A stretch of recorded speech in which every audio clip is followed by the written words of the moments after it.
By any method of comparison, the 1990s have seen more than their fair share of extreme weather. George Kessler took the Northland by storm in the early 1990s. He's just so Kessler-ish.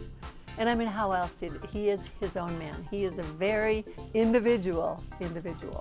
One, it has to be cold enough to snow. It didn't matter if it were thunder or snowstorm. His enthusiasm about the weather was evident, despite the challenges in forecasting for the area.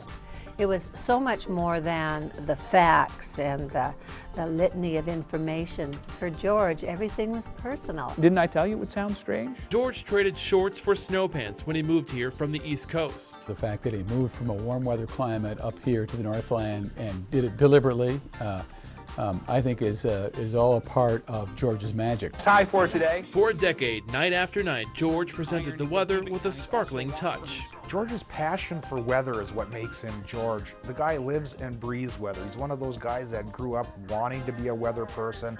It was clear George had an appetite for weather. So it looks like Neapolitan ice cream on the old radar map. Closer to home, and all right, maybe I'm a little hungry. He took some time off from TV in 2001, but just a few years later, he appeared back on the screen in the Duluth market, and it was like he had never left. Back next fall or into deer With season. George, what you saw is what you got. No hiding the fact he was a genuine person, but he did hide one specific part of his wardrobe.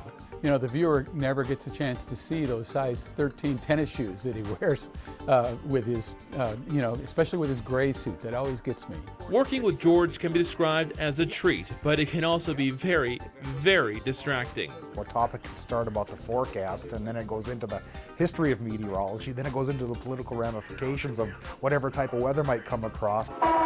Dave Anderson and George frequently work together to shoot small comedy skits for the Rubber Chicken Theater. Cover up the pecs. The ladies won't tune in. That's what they like, you know. From chili cook-offs to the Christmas City of the North Parade, George rarely said no to opportunities that put him in the thick of it all. It is fun. It's a great night's one of my favorite nights. And during the winter, while bears hibernate, geese flock south, on some occasions, George would go on the air with a beard. In 2009, the Northlands News Center let viewers weigh in on the fate of his bristles. Said it's time to say goodbye to the beard. For so long, Northlanders relied on George's forecast. But this time, he didn't say it'd be like this.